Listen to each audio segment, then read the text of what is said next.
La parole est à Madame Sonia Lagarde. Merci, Monsieur le Président.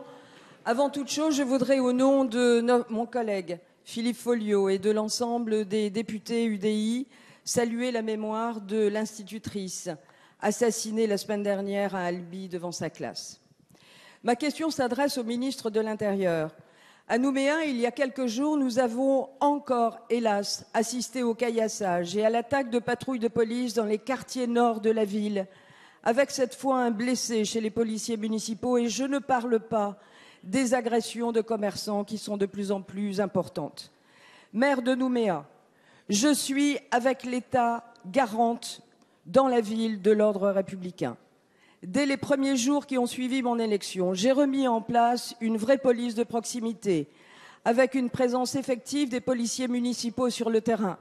Cependant, assurer la sécurité d'une ville de 100 000 habitants passe obligatoirement par une présence renforcée de la police nationale et une coopération plus étroite entre les polices. Si l'insécurité touche l'ensemble de la ville, les quartiers nord subissent de plein fouet les conséquences du retrait du commissariat de police de Tindu en 2010 et les Nouméens paient le prix fort d'une politique hasardeuse et je dirais même irresponsable. Cette délinquance n'est pas nouvelle, mais elle est de plus en plus violente et ce, dans un contexte d'échéances déterminantes pour notre avenir institutionnel. Chacun sait combien les équilibres sont fragiles en Nouvelle-Calédonie, alors il est temps d'entendre l'exaspération des populations avant qu'elles ne tournent au drame. Alors, Monsieur le Ministre, êtes-vous prêt à envisager la réouverture du commissariat de police de la police nationale à Tindu et à renforcer les effectifs de cette même police sur le terrain? Je vous remercie. La parole est à Monsieur Bernard Cazeneuve, ministre de l'Intérieur. Madame la députée, merci pour votre question qui révèle une situation que vous connaissez bien et que je veux confirmer. Des problèmes de sécurité qui se posent à Tindu, mais pas simplement, et qui résultent de la conjonction de plusieurs phénomènes. Une alcoolisation très forte de jeunes qui, après s'être alcoolisés, commettent les actes inacceptables que vous avez indiqués et qu'après vous, je veux condamner avec la plus grande fermeté dans cet hémicycle, mais également le trafic des armes qui existe et qu'il faut dénoncer.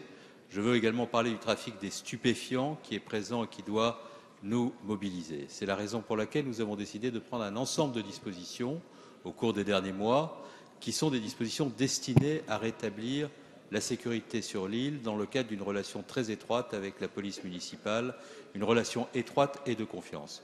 Premièrement, nous voulons lutter contre l'alcoolisation des jeunes. C'est la raison pour laquelle nous veillons à l'application rigoureuse par le biais de la mobilisation de la police nationale, de l'application des arrêtés interdisant la consommation d'alcool, mais aussi la vente de boissons alcoolisées à emporter, qui sont des arrêtés qui ont été pris par les autorités locales et qui sont destinés à faire en sorte que les jeunes cessent cette consommation. Nous avons également mis en place des dispositifs puissants de démantèlement des réseaux de stupéfiants qui commencent à donner des résultats significatifs. Et pour ce qui concerne le trafic des armes, nous avons soumis au Conseil d'État un décret qui permettra d'appliquer dans les meilleures conditions les dispositions de la loi de mars 2012 relatives à ces sujets. Vous appelez mon attention sur la situation plus particulière de Tindu. C'est vrai qu'en 2010, ce commissariat a été supprimé.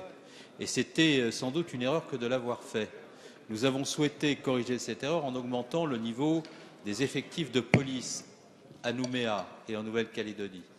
Pour permettre une bonne application des règles, ils sont passés de 372 à 400 effectifs. Si cela ne suffit pas, Madame la députée, je suis prêt à vous recevoir. Merci. La parole est à Madame Bérangère.